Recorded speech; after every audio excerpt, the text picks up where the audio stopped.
Yawan zagin 'ya'ya ga wasu iyaye mata ke yi ɗabi'a ce da ta nemi ta zama kaka gida a tsakanin wasu iyayen mata. Wannan ta sa abokan aiki Zainab Adam Hood da Khadija Salisu Umar suka jiyo mana ra'ayoyin wasu daga cikin iyaye matan wanda suke da ɗabi'ar zagin yaran nasu. Gaskiya ina zagin su musamman idan raina ya ɓaci nayi magana ba su ji ba ina zagin su. Gaskiya in suka kai ni makura ina yi amma gaskiya ba sosai ba. Sai dai ba duka aka taru aka zama ɗaya ba domin kuwa jakadun da sun ƙara jiyo mana ra'ayoyin wasu iyayen da ba sa zagin 'ya'yan nasu. A gaskiya bana zagin su ina ce musu dai Allah ya shirye su. To an fi so dai a koda yaushe uwa ta zama mai kirki ta gari tana sa wa 'ya'yanta albarka in sun yi abu mai kwanta tsine musu ta zazzage ta ce Allah ya shirya ku Allah ya shirye ku. A zantawar jakadiya Fatima Yakub Ahmad da ta yi da wasu daga cikin yaran maza da matan sun bayyana mana irin rashin jin daɗin su. Gaskiya dai tun da yake da wawun ko dai idan na mutu laifi ta yi makura ko a ɗauko wani abun a ce za a dake ka. Ba na jin daɗi sosai. Ji nake kamar in tattara inawa in bar garin wala. Gaskiya ina jin ba daɗi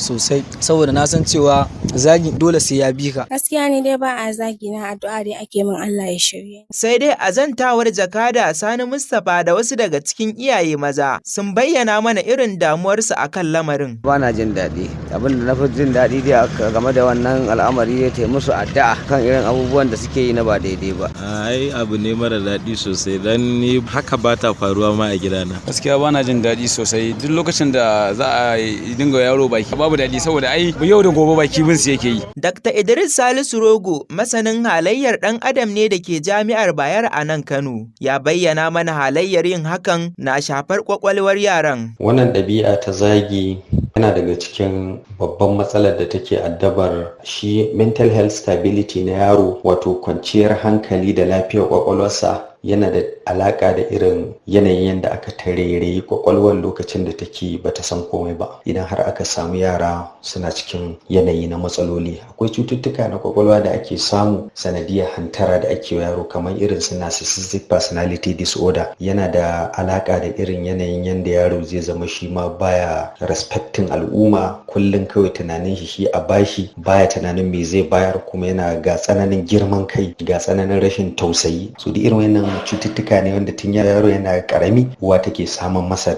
Dr. Muktar Ya'u Mai Alluna, shugaban makarantar Darul Qur'an Al-Muktariya ne da ke unguwar Gaida, ya bayyana mana illar zagin a mahangar addinin Musulunci. Iyaye ya kamata su dinga furta alkhairi ga 'ya'yansu. Annabi sallallahu alaihi wasallam ya cewa duk wanda ya imani da Allah da ranar lahira ya faɗi alkhairi ko ya shiru, ko ga 'ya'ya ko ba ga 'ya'ya ba. Annabi sallallahu alaihi wasallam ya ce addu'o'i uku ababan amsawa ne da aka zalunce shi: addu'ar matafi, addu'ar iyaye ko mahaifi ga wato ainihin ɗansu. Don haka idan mutum ya addu'a alkhairi ga ɗansa to alkhairin zai biyo baya, in yi akasin haka ne zai biyo baya. Don haka tsinuwa ga iyaye duk bai kamata ba a addinin musulunci. Tayani mu gyara ba zai taɓa zama tayani mu ɓata ba. Aisar Ɗahir Garko, Baba Suda.